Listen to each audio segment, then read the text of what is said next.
Car notre monde change, nos entreprises s'adaptent. Comme vous, Stéphane Pétillon, bonjour. Bonjour. Vous êtes le fondateur des Copains de Bastien. Copains de Bastien, ça existe depuis décembre 2020. Et demain au travail, pourquoi ? Parce que grâce à vous, vous visez la réinsertion professionnelle à travers les métiers gourmands comme le chocolat. C'est très sérieux, je crois que vous vous êtes aidé d'une plateforme, pour la citer, c'est Leak and Out, pour offrir des parcours d'insertion à des personnes qui sont sorties du chemin traditionnel. C'est un peu ça. À qui vous vous adressez exactement ? Complètement. Alors effectivement, on travaille en partenariat avec LinkedOut. Donc il y a une plateforme qui permet aux personnes éloignées de l'emploi d'être mis en contact et en réseau avec des entreprises. Parce que leur constat, c'est qu'effectivement, quand on n'a pas de réseau, c'est très difficile de retrouver un emploi. Et moi, mon projet, ça vient de mon petit garçon, donc Bastien, qui il y a 1 an et demi m'a demandé pourquoi est-ce qu'avec mon entreprise, puisque j'étais dans l'informatique, je ne donnais pas un travail à ses copains des rues. Et donc, il m'a fallu quelques mois pour réussir à ramener cette problématique de donner un emploi à quasiment tout le monde, ou en tout cas à tout à chacun, à travers un métier qui permet d'être revalorisé, de reprendre confiance en soi et surtout de rebondir vers un emploi stable et pérenne dans la durée. Et comment vraiment on s'y prend de façon concrète pour qu'on arrive à bien comprendre le parcours de réinsertion ? Alors l'idée, ça va être, donc on travaille entre autres avec l'Atelier des Chefs, qui est aussi une plateforme digitale de formation et préparation au CAP.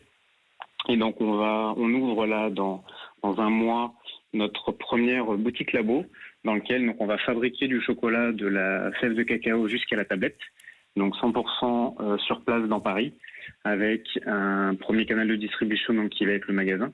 Et dans cet atelier-là, on va donc accueillir des personnes aujourd'hui recrutées par LinkedOut en CDI directement et les former à ces métiers de fabrication de chocolat.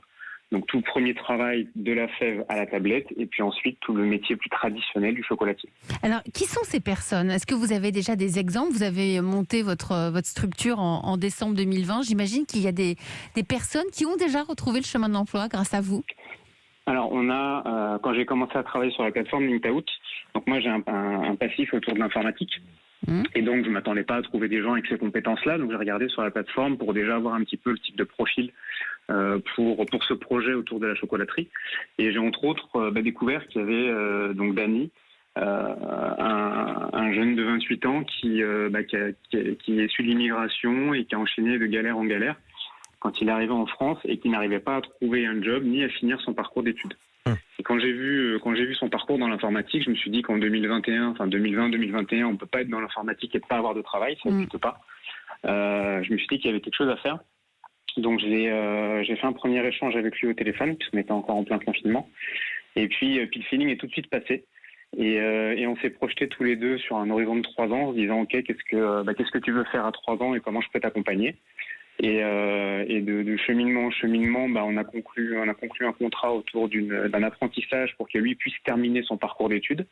Et sur le temps qu'il a en entreprise avec moi, je le forme sur 2 sujets, à la fois les technologies Microsoft qui sont mon passif à moi, donc j'ouvre mon réseau et je fais en sorte qu'il puisse monter en compétence sur ces domaines-là.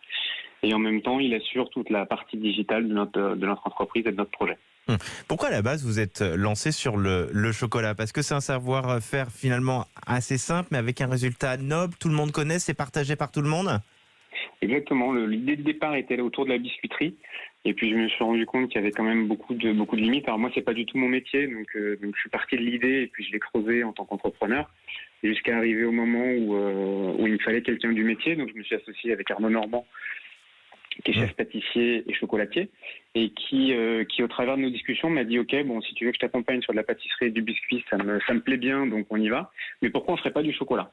Et là je lui ai dit attends, moi j'ai plusieurs problèmes avec le chocolat. Le premier, c'est que le chocolat c'est pas très propre, parce que ce qui se passe en Afrique, en Côte d'Ivoire, au niveau de la récolte du chocolat et la misère que ça octroie, je lui ai dit moi je peux pas faire du solidaire à Paris et générer la misère ou cautionner la misère dans ces pays.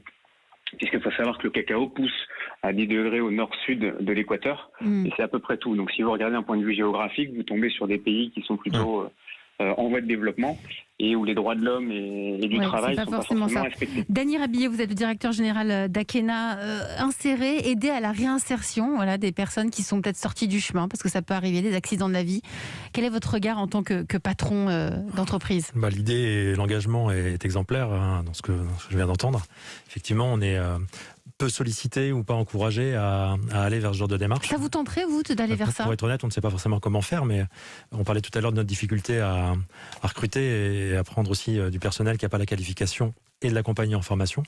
Le profil de départ, il est encore plus... Vous sentez, vous, comme chef d'entreprise, pas assez aidé pour aller chercher des publics qui sont loin de l'emploi et qui, pour autant, pourraient être vecteurs de développement important pour des entreprises comme la vôtre ? Alors, pas assez aidé, je ne sais pas si c'est le bon terme. En tout cas, on ne sait pas forcément comment aller toucher ces populations. Pas comment faire, tout Exactement. simplement.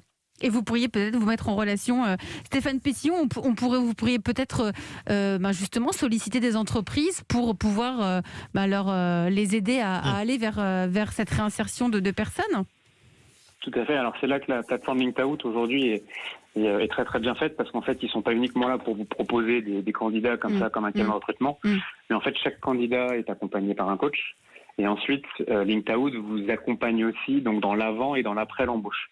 Et moi c'est ça qui était important, c'est-à-dire qu'effectivement il y a le rêve utopique de pouvoir prendre quelqu'un dans la rue et lui donner un job. Mais c'est pas si simple. Et puis, il y a tout cet accompagnement qui doit être fait en amont. Merci à vous, Stéphane Pétillon. Je rappelle que vous êtes le fondateur des Copains de